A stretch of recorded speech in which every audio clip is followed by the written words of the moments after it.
ಮತ್ತೊಂದಲ್ಲ, ಈ ನಮ್ಮ ವ್ಯವಸ್ಥೆ ಮತ್ತೊಂದು ಮತ್ತು ಅದನ್ನು ನಮ್ಮ ಮುರುಳಿನ ಗಳಿಗೆ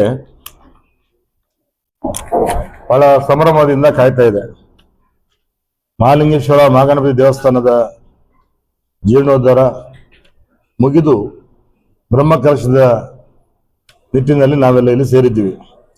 ವೇದಿಕೆಯಲ್ಲಿ ನಮ್ಮೆಲ್ಲ ಹಿರಿಯರಾಗಿರ್ತಕ್ಕಂಥ ರತ್ನಾಕರ್ ಕಿನ್ಯಕ್ಕ ಅರಸು ಬಲ್ಲಾಳ್ರವರಿದ್ದಾರೆ. ಬಹುಶಃ ಒಂದು ಸೌಭಾಗ್ಯ, ಪೇಟಮನಿ ಭವಾನಿ ಶಂಕರ ಹೆಗಡೆಯವರ ಕಾಲಘಟ್ಟದಲ್ಲಿ ಒಂದು ಕಾರ್ಯಕ್ರಮ ನಡೀತಾ ಇದೆ. ಹಾಗೆ ಡಾಕ್ಟರ್ ಪ್ರಕಾಶ್ ಶೆಟ್ಟಿ ಅವರು, ಬಹುಶಃ ಅವರನ್ನು ನೆನೆಸ್ಬೇಕು. ಅವರ ಈ ಊರಿನ ಹಳ್ಳಿಯವರು. ಆದ್ರೆ ಆ ಋಣವನ್ನು ಯಾವ ಮಟ್ಟಕ್ಕೆ ತೀರಿಸಬೇಕೋ ಅದನ್ನ ಆ ಋಣವನ್ನು ತೀರಿಸುವಂತ ದೊಡ್ಡ ಕೆಲಸವನ್ನು ಅವ್ರು ಮಾಡಿದ್ದಾರೆ.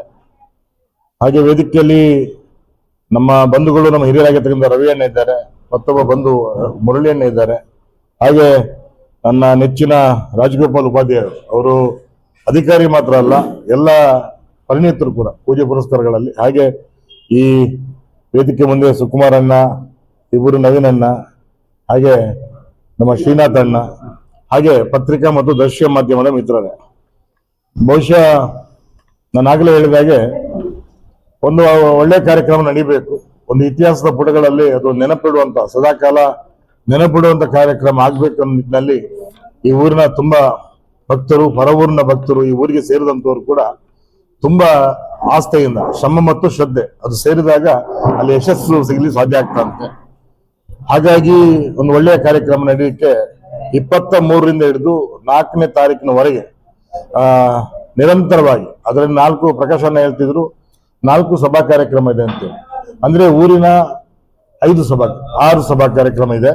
ನಿರಂತರವಾಗಿ ಸಾಂಸ್ಕೃತಿಕ ಕಾರ್ಯಕ್ರಮ ಕೂಡ ಇರ್ತದೆ ಅನ್ನುವಂಥ ನಿಟ್ಟಿನಲ್ಲಿ ಅಂದ್ರೆ ಒಳ್ಳೊಳ್ಳೆ ಕಲಾವಿದರನ್ನ ನಾವು ಮೊನ್ನೆ ವಿಜಯ ಪ್ರಕಾಶ್ ಅವರು 28ಕ್ಕೆ ಈ ನಾಡಿನ 28, ನಾನು ಮುಂದೆನೆ ಅವ್ರು ಮಾತಾಡಿದ್ರು, 28ಗೆ ವಿಜಯ ಪ್ರಕಾಶ್ ಅವರ ಸಂಗೀತ ಕಾರ್ಯಕ್ರಮ ಇರ್ತದೆ. ಹಾಗೆ ದಿನನಿತ್ಯ ವೈವಿಧ್ಯಮಯ ಕಾರ್ಯಕ್ರಮವನ್ನು ಕೂಡ ಹಮ್ಮಿಕೊಂಡಿದ್ದಾರೆ.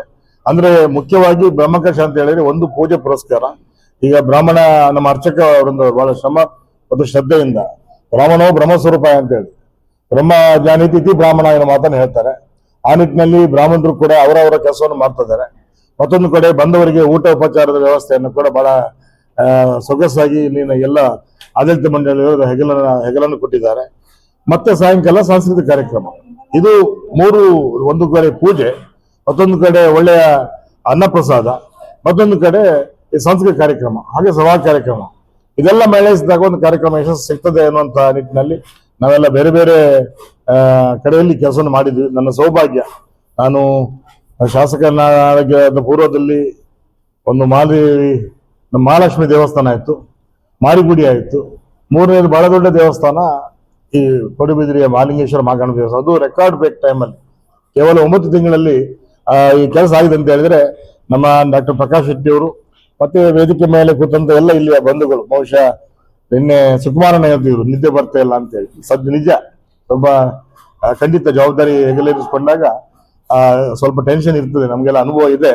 ಹಾಗಾಗಿ ಒಂದು ಪಕ್ಷಾತೀತವಾಗಿ ಮತ್ತು ಜಾತ್ಯತೀತವಾಗಿ ನಡೀತಕ್ಕಂಥ ಒಂದು ಕಾರ್ಯಕ್ರಮ. ನಾವೆಲ್ಲರೂ ಕೂಡ ಇದಕ್ಕೆ ಹೆಗಲನ್ನು ಕೊಡಬೇಕು. ಯಾಕಂತ ಹೇಳಿದ್ರೆ ನಾವು ಈ ಊರಿನ ಜನ, ನಾವು ಅತಿಥೇಯರು. ಬಂದವರ ಅತಿಥಿಗಳನ್ನು ಬರಮಾಡಿಕೊಂಡು ಅವರಿಗೆ ಮುಂದಿನ ಸ್ಥಾನವನ್ನು ಬಿಟ್ಟುಕೊಟ್ಟು ನಾವೇ ಹಿಂದೆ ನಿಂತು ನಮ್ಮ ಊರಿನ ಈ ನಾಡಿನ ಕೀರ್ತಿಯನ್ನ, ಈ ದೇವಸ್ಥಾನದ ಇಲ್ಲಿಯ ಭಕ್ತರ ಏನು ಒಂದು ಮರ್ಯಾದೆಯನ್ನು ಕಾಪಾಡಿಕೊಡುವಂತ ಕೆಲಸ ನಿಟ್ಟಿನಲ್ಲಿ ಮಾಡ್ಬೇಕಾಗ್ತದೆ.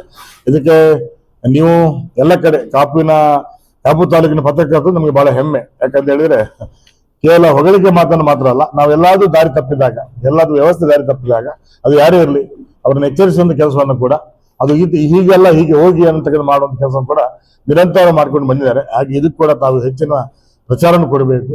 ಊರಿನ ಪರವೂರಿನ ಭಕ್ತಗಳು ಯಾವ ಒಂದು ಬ್ರಹ್ಮಕಲಶೋತ್ಸವದ ಇದಕ್ಕೆ ಸಾಕ್ಷಿಗಳಾಗಬೇಕು ಅನ್ನುವಂತ ಒಂದು ಕೋರಿಕೆಯನ್ನ ಇಲ್ಲಿ ಮಾಡ್ತಾ ಇದ್ದೇನೆ. ಈ ನಿಟ್ಟಿನಲ್ಲಿ ಇವತ್ತು ಬೇರೆ ಬೇರೆ ವ್ಯವಸ್ಥೆಯನ್ನು ಮಾಡಿದ್ದಾರೆ. ಮುರಳಿಯಣ್ಣ ಹೇಳ್ತಾರೆ ಎಲ್ಲಿ ಬ್ಯಾನರ್ ಹಾಕಬಾರ್ದು ದೇವಸ್ಥಾನದ ಮುಂದೆ, ಹಾಗೆ ಎಲ್ಲೆಲ್ಲಿ ನಾವು ಪಾರ್ಕಿಂಗ್ ವ್ಯವಸ್ಥೆಯನ್ನು ಮಾಡಿದ್ವಿ. ಇದು ಒಂದು ಅಚ್ಚುಕಟ್ಟು ಆಗ್ಬೇಕಾದ್ರೆ ಶಿಸ್ತು ಬೇಕಾಗ್ತದೆ, ಮತ್ತು ಒಂದಷ್ಟು ಜನ ವಾಲಂಟಿಯರ್ಸ್ ಬೇಕಾಗ್ತದೆ.